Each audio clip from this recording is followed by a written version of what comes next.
It's working on connecting. Here we go.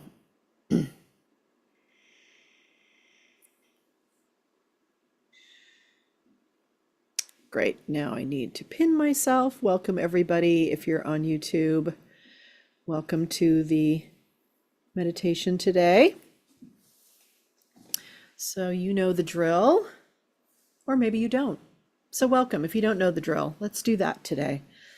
So before we start, we're just going to sit in a way that helps us feel like our spine is straight, but we're not like rigid, we're just sitting up straight as if there was a lovely string on the top of our head pulling us up a little bit. Just giving that spine some alignment. Feet flat on ground if you are sitting on a chair. If you're sitting on a cushion, you know what you're doing probably with meditation. So, but if you're sitting in a couch or with your legs in lotus position or something, just let that sit bone be the thing that helps you connect to earth. Otherwise, if you're sitting in a chair, let your feet connect to earth. And what I'm going to do is I'm going to ring the bell once to start the meditation. I will do a little guidance, but what we are practicing here right now, and what I'm hoping to help you strengthen the muscle of, is the muscle of focus and concentration. So I won't be talking you through too much today. I will keep reminding you that it's okay if your mind wanders, because that is the nature of mind, and that you're not doing anything wrong. You're not failing at meditation, and that you are actually just being a human being who probably, in this day and age, in 2025, I want to say, we're being the opposite trained of mindfulness with these devices and these computers and so many ways in which we are being notified and informed of either information or whatever it is. It is making the part of our brain that can't settle down during meditation. It's strengthening that part of our brain, actually. It's a dopamine addiction is what it is, if you want to talk about it in those language, which I'm sure you've heard that somewhere. So what we are doing is we are accessing the other part of the nervous system and teaching it that it doesn't need to chase after every dopamine hit, including the mind wander. And the mind will wander. And I will do a little moment with you a few times where we bring it back again to the breath. So our focus will be on the body and the breath as we do our meditation. And how we can start that is by using the sound of the bell to be the first thing that we focus our mind on, the sound. So I'm going to do that now, and then we will begin.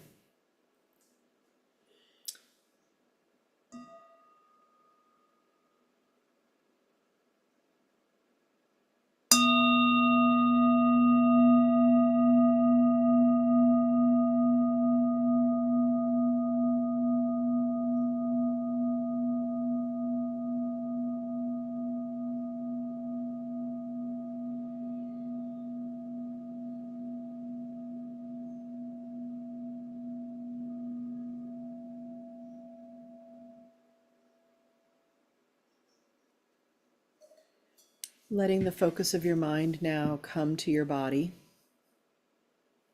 and feeling the weight of your body on the chair or cushion.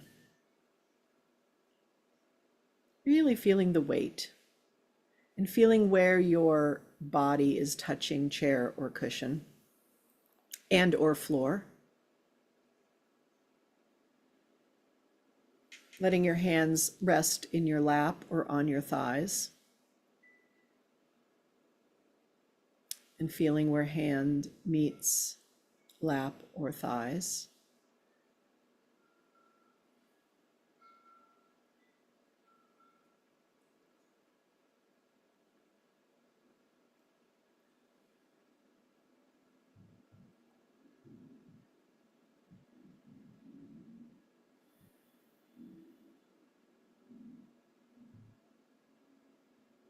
And noticing probably that your mind has already wandered.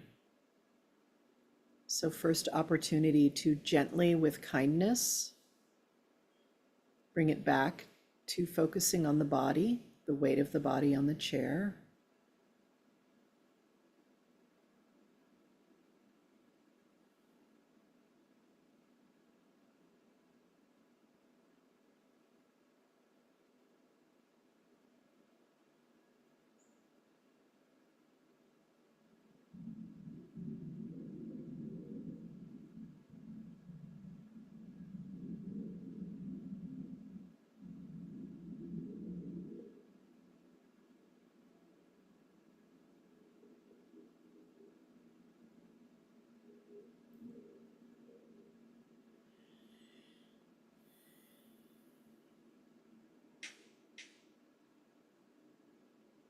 again, the wandering mind may have already come up again, so just gently bringing it back now to the breath. Just noticing the breath. You're merely witnessing the organic rhythm of your own breath.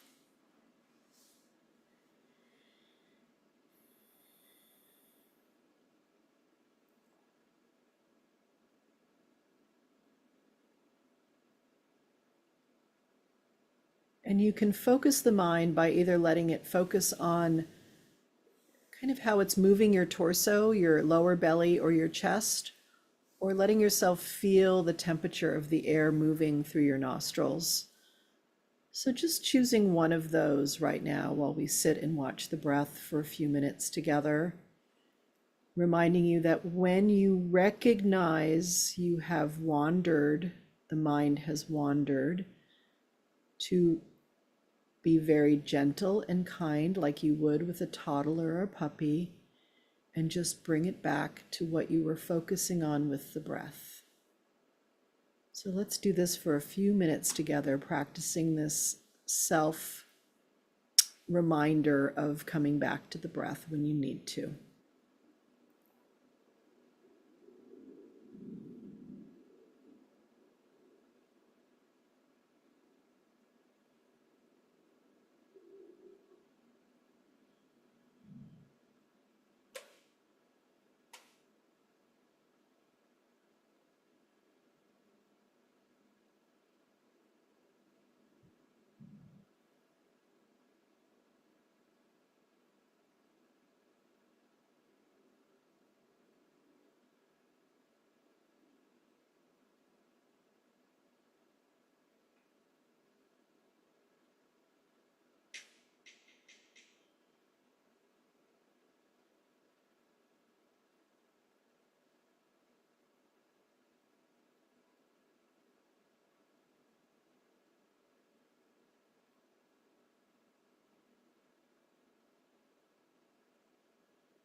Remembering to practice kindness as you bring your focus and attention back to the breath as it will wander.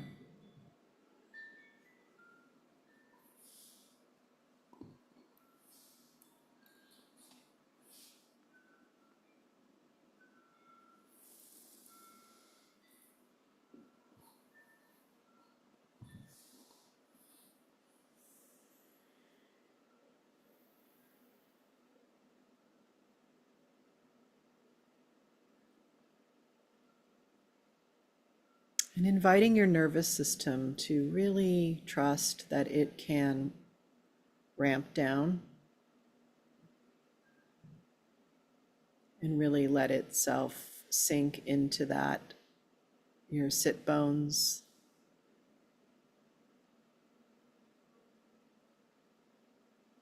giving your body permission to let go of this endless loop of searching for dopamine, excitement, something different, patterns.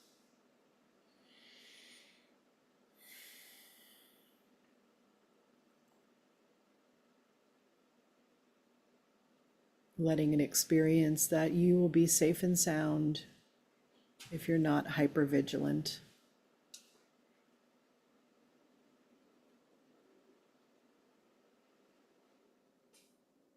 And so coming back to the breath, letting this breath sit on top of the present moment.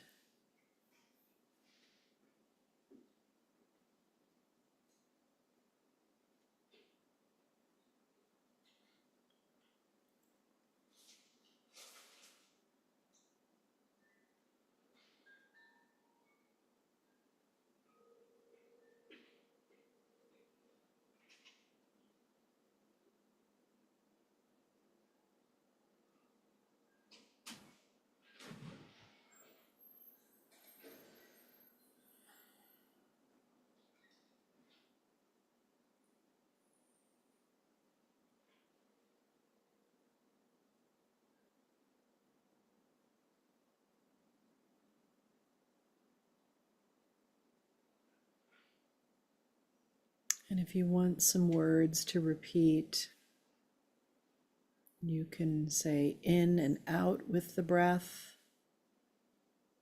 or calm, ease, in breath, calm, out breath, ease, or here, now.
And I'm going to invite you now to use the muscles that create a smile on your face to just activate those muscles around your mouth. You don't have to go into a full smile. But when we activate those muscles, something changes internally. As we know, laughter is very good medicine.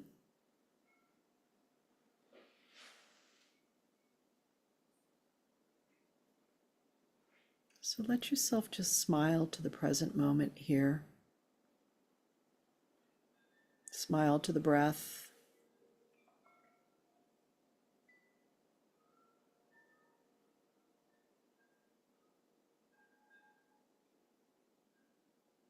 Smile to this moment of being alive.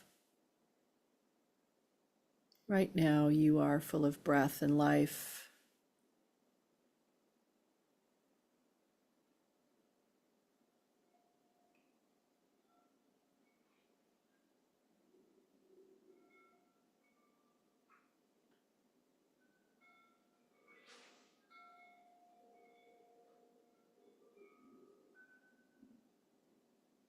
And if that activates your heart and some gratitude in your heart, this slight smile, let it freely move out, the gratitude and the love, to wherever it wants to go, whatever it feels might need to receive it.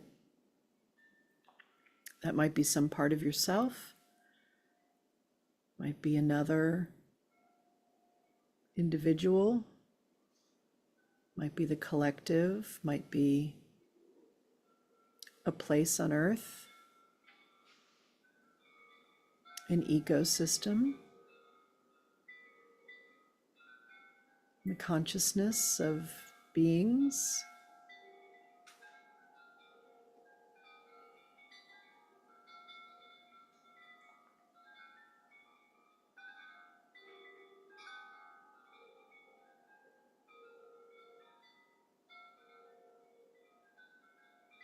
Might be your own heart even that needs some compassion and gratitude.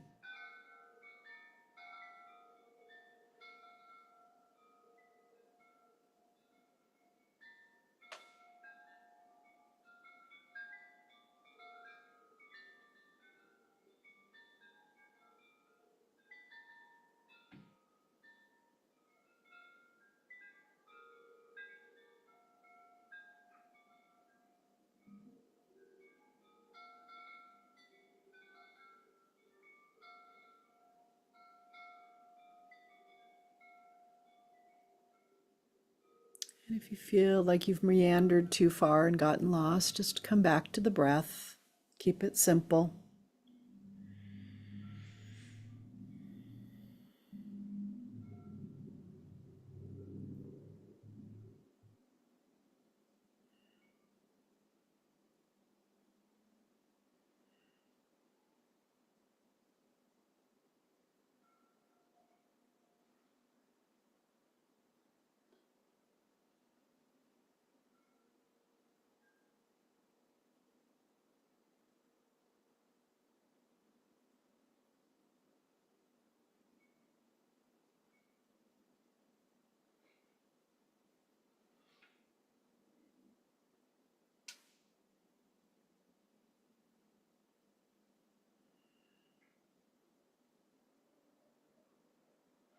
And at the ending here, I just want to invite you to send some of this unconditional love and compassion to the part of you that is really doing its best, that probably feels pretty weary,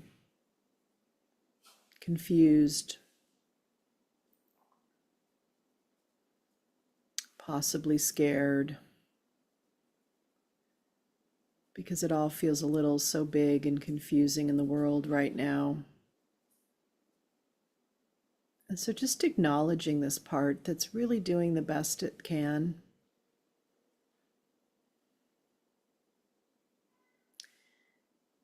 And if it's feeling confused and weary and overwhelmed, it's probably because it's a younger part of you, a conditioned part that's was kind of brought online in our childhood in order to survive and make our way through our family and the world that, as it was being presented to us.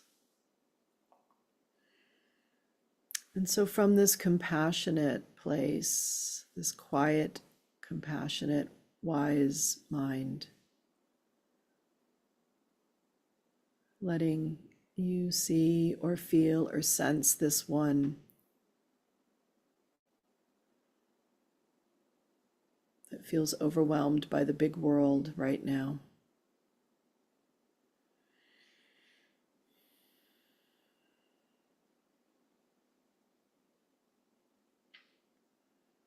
And just let it know that even if it can't hear or see or sense it, there are very wise, mature, grounded parts of this self, you, that actually are capable of walking through these days grounded, wise, trusting their intuitive knowing, trusting that checking in with their body and their instincts and intuition is important, and to take time and find ways to feed that part. Time like this, separating from the daily and pausing and breathing, watching, exercising this muscle of mindfulness. Also making sure that we are doing activities that bring us joy every day. Whatever that is for you, but that thing that you can get lost in, that feeds you deeply. Music, gardening, walking in nature, reading, whatever it is that really feeds your soul. We're all old enough here to know what that is in our lives.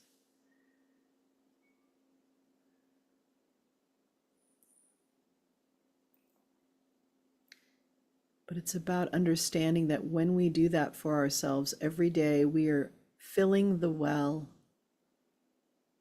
We're filling the well of resiliency, of wisdom. We're putting clean fuel into our engines, not the quick hit of the dopamine energy. We're pouring life-sustaining fuel into this crazy little energy body-mind thing that we are here.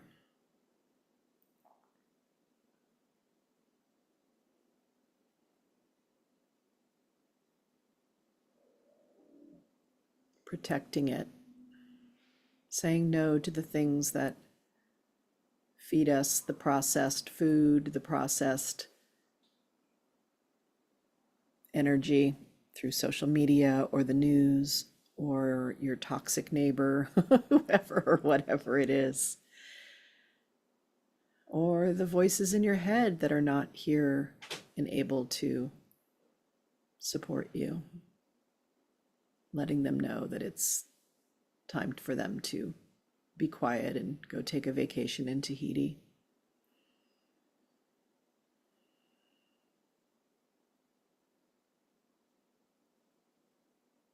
So let's let ourselves imagine that we are filling our tank with some good, nutritious, organic fuel.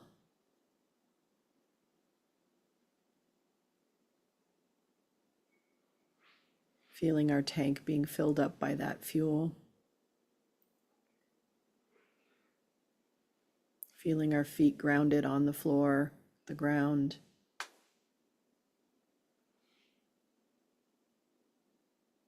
Watching our breath for a few more seconds here.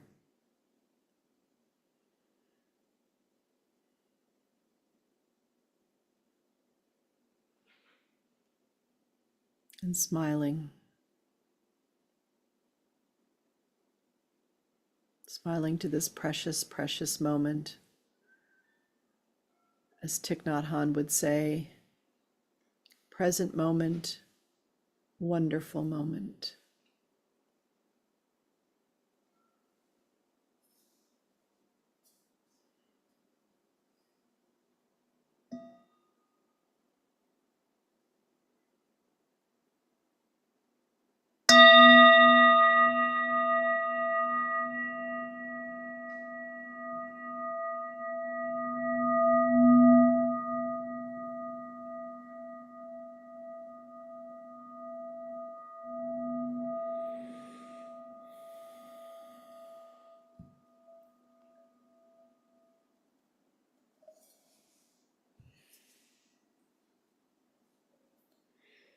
Welcome back as you take a little stretch. Just checking my YouTube channel, see if anyone's here.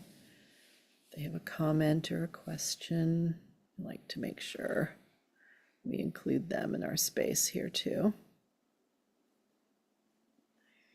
Welcome back as you take a little stretch. Just check. It's my my phone doing that. It's a little bit of a lag. I'm just writing in the chat here.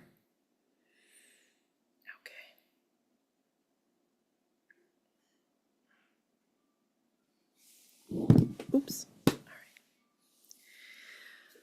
right. So, how was that? Any thoughts? Any some things? Yes, Diana. Kind of resentful the voices in my head get to go to Tahiti. I'm not gonna lie.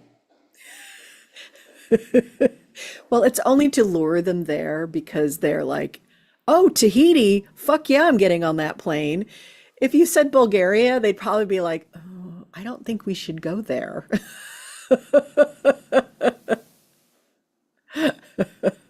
So that's why we picked Tahiti. Love that. Hmm. That was great.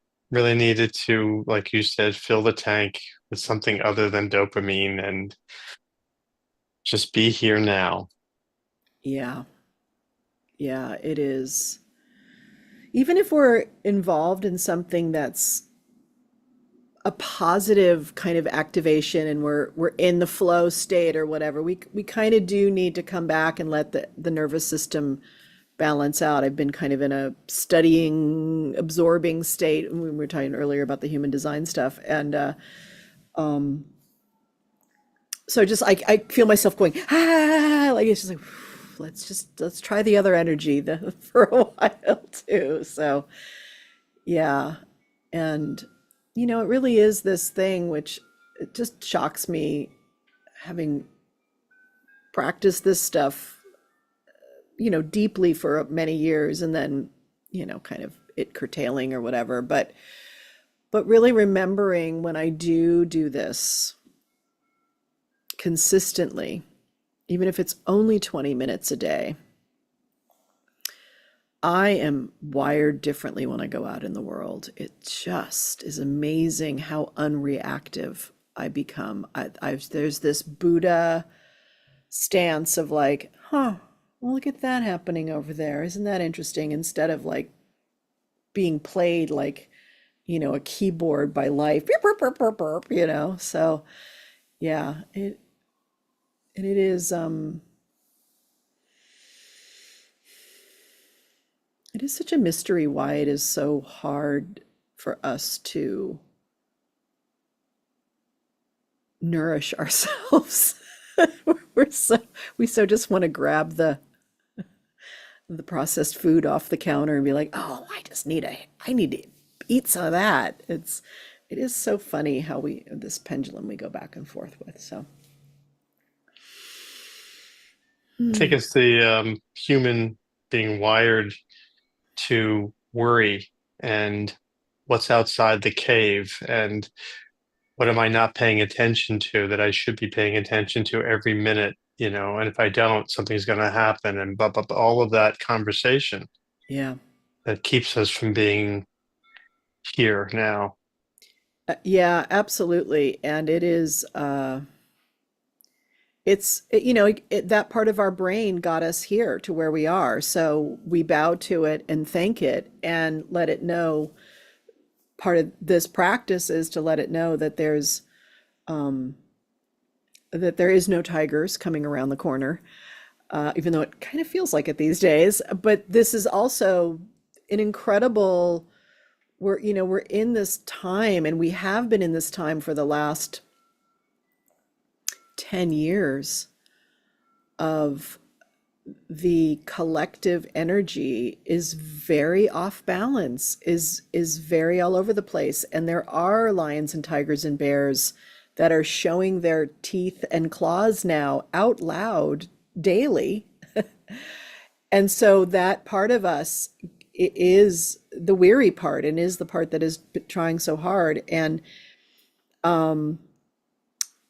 yet this is such a beautiful opportunity to learn how to keep recovering to this other place and sourcing our thinking from that place, and not the fight, flight, freeze, and fawn place. So what a graduate school, master level school we're in right now as humans. We really are. And we can really, and this is not a ego thing or anything like that, but we can really help each other by doing these practices. This practice just isn't just for us, it is for the collective. We do, when in the Buddhist tradition, we sit to be of service. We do this work to be of service. And even like the ringing of the bell, the gata to ring the bell is, I send my heart and mind out with the sound of this bell to anyone who's in need of, awakening, comfort, whatever it is, right? So that because we are collective beings, we are social beings. So whatever we do for this instrument here, we know this, you know, the kids know it now. They use the word vibe all the fucking time. They live in the vibe zone, right? They fucking get it. It is about the vibe. And when you bring a vibe that's resonant, which is what happens when you do this kind of mindfulness meditation, something becomes more resonant again. When you bring resonance into a space and into relationship, boy, man, it does all the work for us. It does so much of the work for us. So that's part of the gift of this, is getting to be that social being, to be that collective, to, being, as we work on the individual, it also affects the collective, that universal stuff we all do. Well, if there's no questions today or any more comments, we will be done early. I was going to say one little Oh, thing please, yes, please. that I'm just starting to notice too, like that need for the dopamine and the busy and all that stuff, that because Kelly and I were talking about the human design, and there's a type you have, which is a generator. Um, some of us do, and so tend to have a lot of energy to give and spare. And I'm starting to realize when you don't understand that about yourself, you can misinterpret like Yeah. what to do with, and so there's this feeling like you have to, like, yeah, it's Be all, always making, always doing, always yeah. outputting. Yeah. So I'm just starting to rethink all of that. Like, oh, and then when you've got a heady thing like I got going on, you can also then, for decades, I think I thought throwing my energy into, let's say, just sitting and making music, or just sitting and or just dancing or something. I add the just, like Mhm. that's not enough. It has to be some intellectual pursuit or some tangible like thing out in the world, and I'm starting to rethink all of that as well, you know. Yeah, you know, I'm right there walking with you, girl, I'm like, with wait that. a minute, Yeah, yeah. maybe This, not.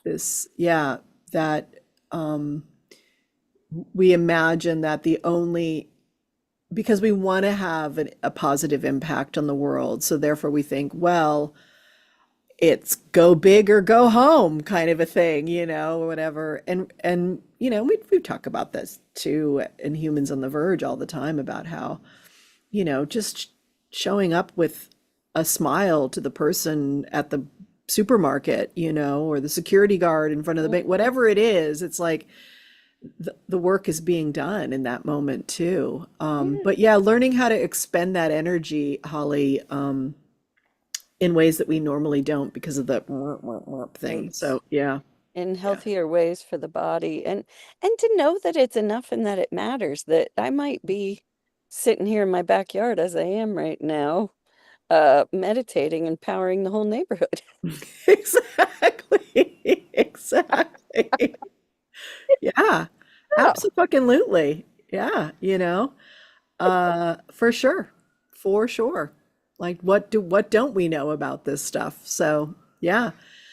Yeah. And you know, there's this and it really is, you know, we all know those people and many of us are those people, you know, that when we come into a room, certain people light up because of that. Certain people go, "Oh, it's you're here." You know, there's that thing. And it isn't it is um sometimes that is just the work. Yeah.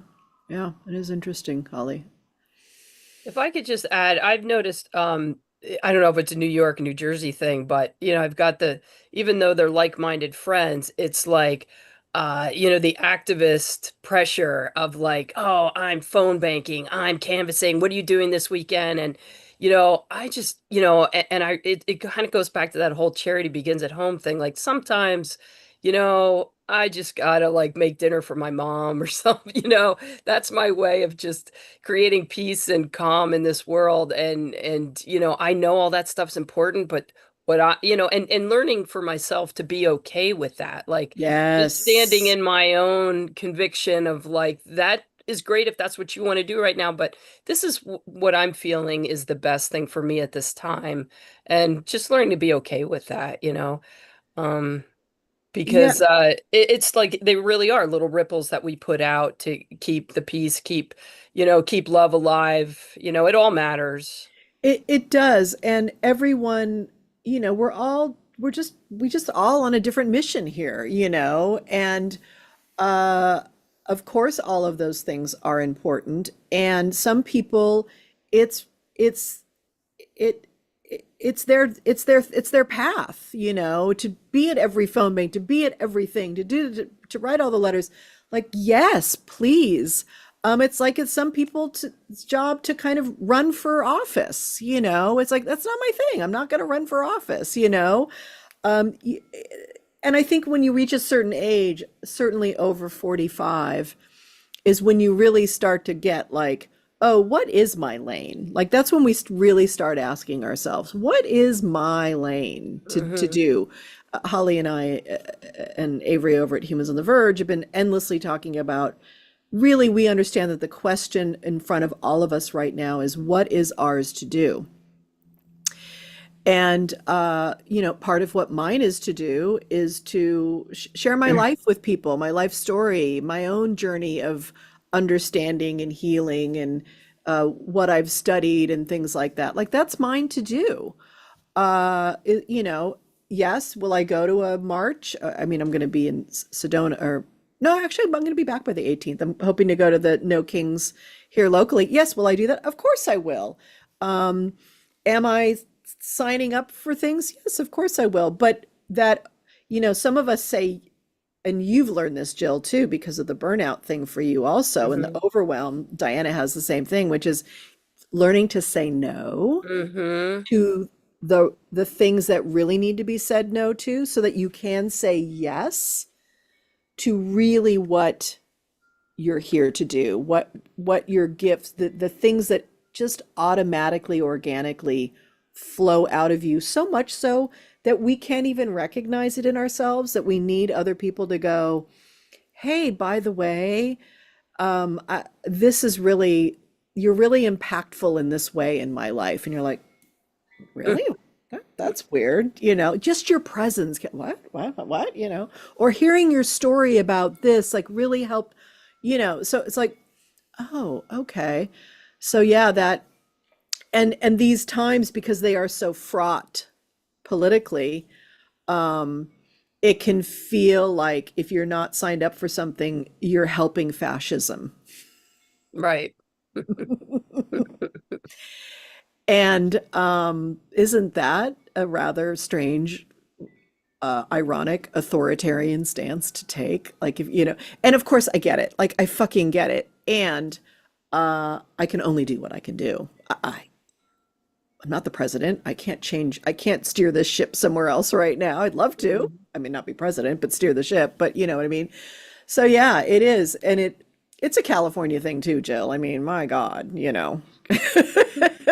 I think it's any blue concentrated kind of place, you're going to feel a lot of that energy. And there is, just like any other kind of collective peer pressure, it's the new peer pressure. Yeah, it's Yeah. that same personality that if they're married, everyone should be married. If they're Christian, we should all be Christian. If they're vegan, everyone should be vegan. You have to be like, yes, I'm so glad you're doing that. Thank you. Yes, yes. And let me know if there's something I can, is there something I can sign, or can I send $10 to somebody? But yeah, it's so true. Yeah, it's so interesting, Jill. It is a balancing thing. It really is. And really trusting our inner, right? This is when we trust our little inner GPS, right? Where is this right for me? Is this the best use of my intelligence, time, and energy? Big question to ask, and a terrifying one if we've always just given all of that away to whatever we thought we were supposed to be doing. Again, that is the midlife question we all get, where we start to go, is this my beautiful life? Is this my beautiful house? Is like, it is the talking heads moment, right? And you're like, what is mine to do? What is mine to be and mine to do? So yeah, great. This is Sue. Or sometimes you just need to go walk down the street, like I just did, walk my compost down to a bin and watch the whales frolicking around in the ocean. So, oh, beautiful. Yeah, that was great. Yeah. So, oh my God, that's seen a few pods this week, and it's kind of exciting. So. Oh, that's fantastic. Yeah, it's we're getting there, aren't we? Yeah. Whale season. So yeah. Oh, Yeah, that's so beautiful. Yeah. So, whales are visiting now. Who's visiting? I know they are. Whales are visiting. Our big ocean brethren friends. So beautiful. Speaking of visiting, I'm sick, so I'm homesick, is why I look like I do. But it's the 200th anniversary of Norwegian immigration. So this replica of a sloop that left Norway 200 years ago came in